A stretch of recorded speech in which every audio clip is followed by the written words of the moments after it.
Hi there, we're in the studio and we're lucky enough to have Topper Headon of The Clash with us. Firstly, thanks to Damon Alban of Blur for letting us use his studio. Topper. Thanks for coming along. It's 18 months since we last met and we had a chat at your place. Since then, you've been busy with the re-release or the release of Clash's new box set. How's that been going? Yeah, it's been a fantastic 18 months actually, Spike. I've been back involved with Mick and Paul, which has been a wonderful thing because, as you know, my life took a wrong turn years ago.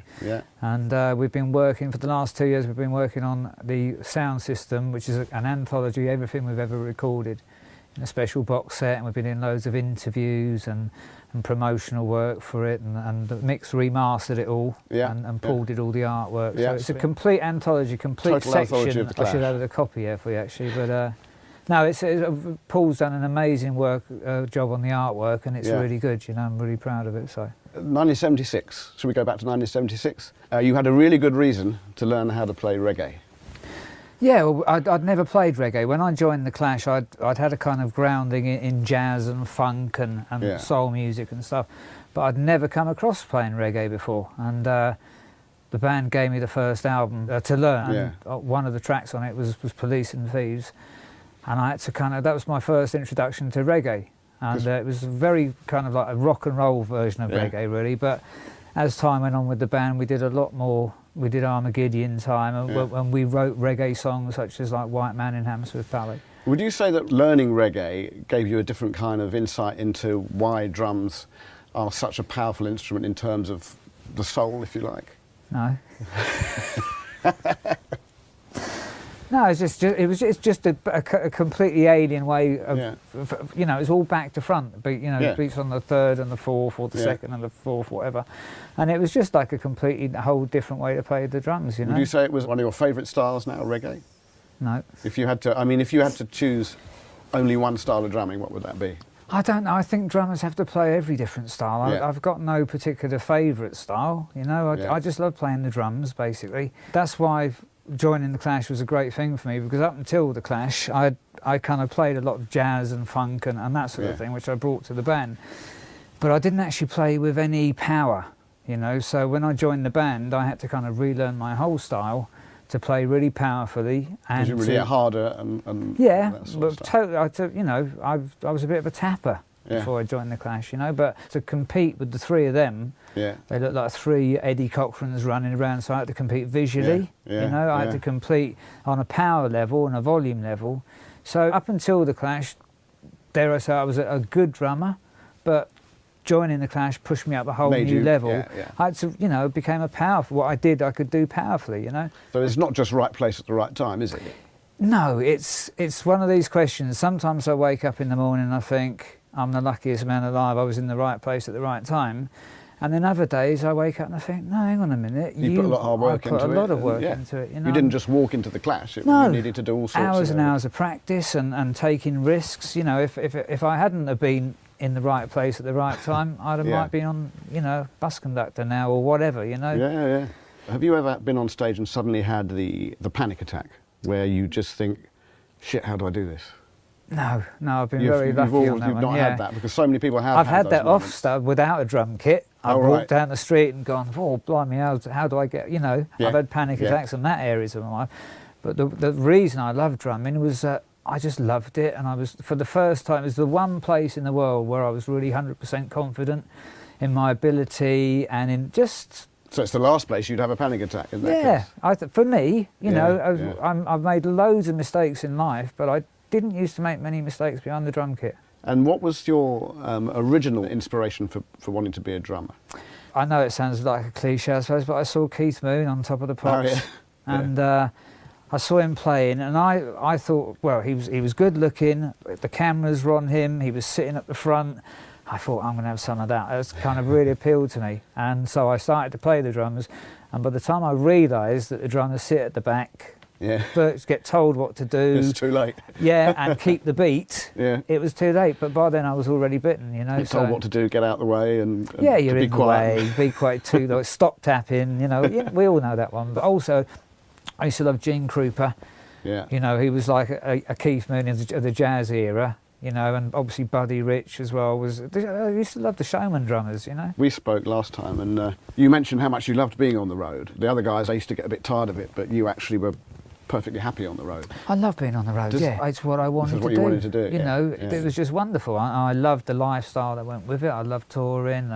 I loved seeing the world. Yeah. Don't forget, in the 70s and 80s, very few people flew. Yeah. You know, the world is a totally different place now. No one went to the States.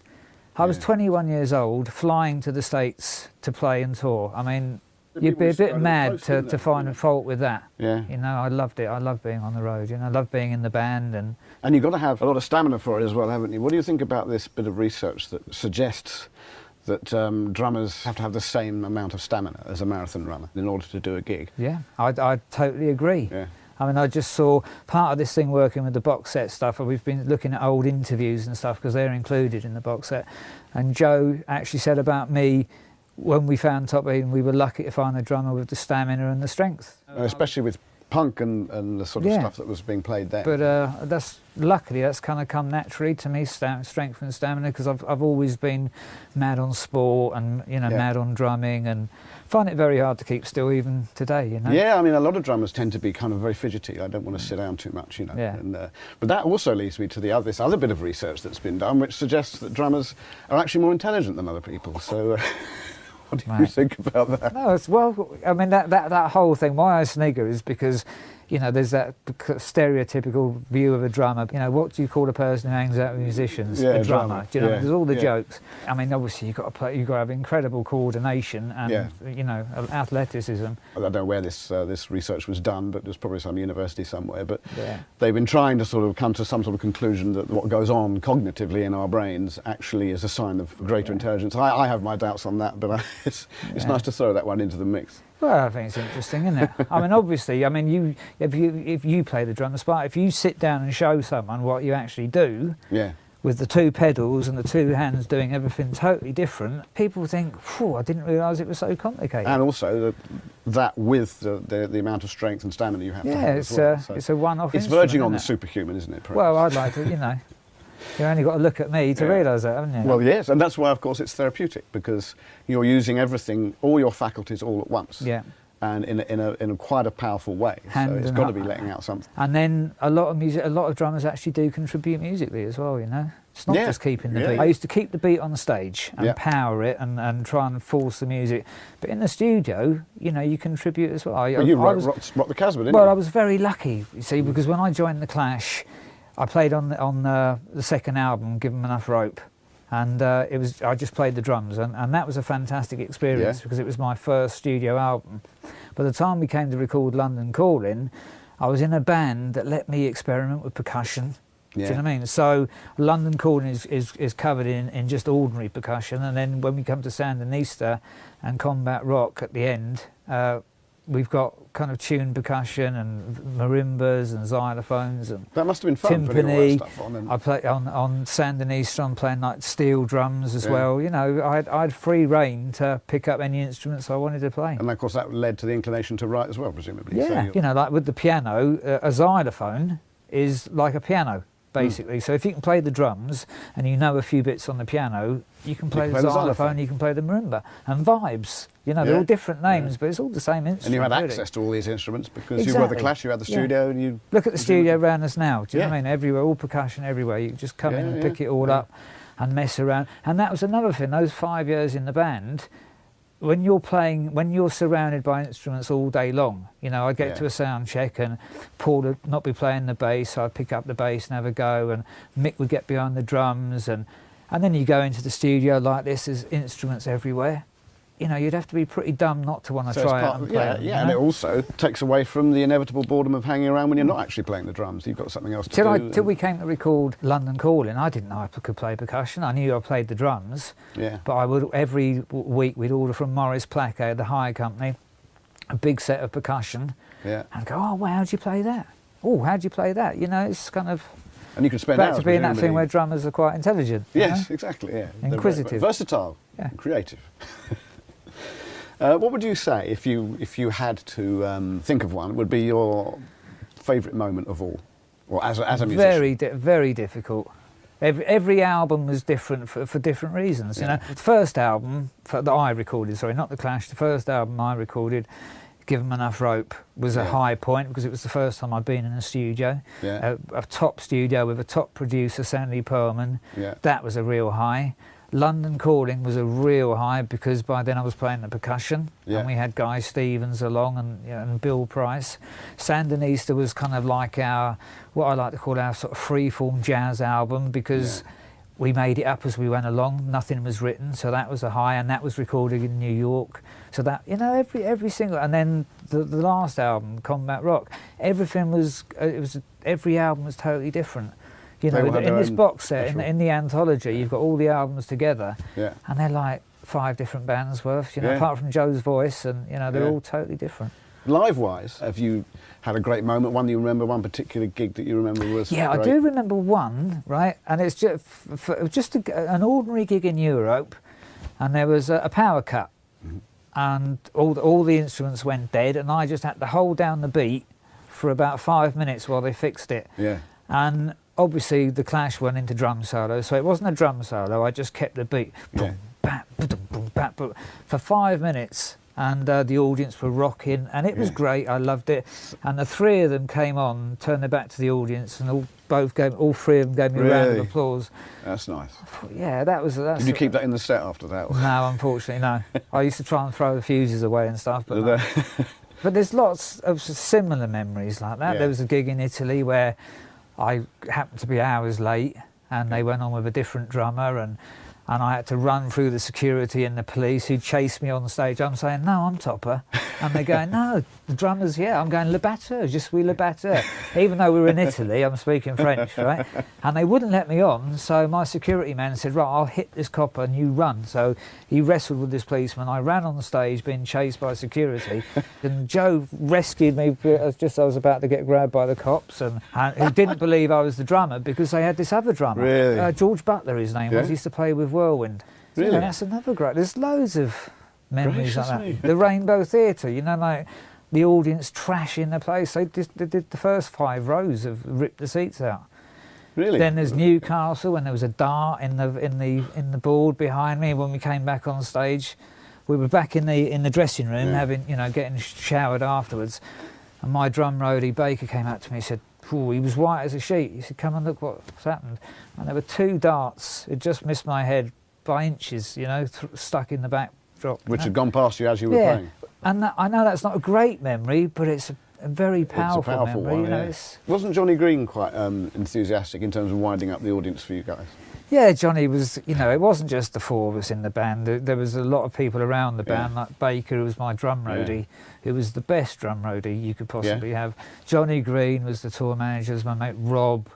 There was, you know, everyone. There were a lot of people around the band that were vitally important. Penny Smith, Ray Lowry, you know, who was the artist who did all sketches and did the London Calling sleeve, and there were loads of people who were involved with that band. Black Ray, our security man, and could go on forever, you know. Well, drum techs in particular, we often ask about them. Well, he was good, was he? Mine, Baker, Barry August, aka Baker, was incredibly important for me, because he was. We came up with all these ideas. Don't forget, we're talking about the 70s, and I realised that if I played open on the ride cymbal, I could really whack the snare drum. As soon as I crossed to the hi-hat, I lost the power on the snare because my right hand was coming over. So Baker and myself, we got a hi-hat stand, put a brick on the foot plate, gaffer taped it up, closed it over, and just fitted it over the right-hand side of the tom-toms.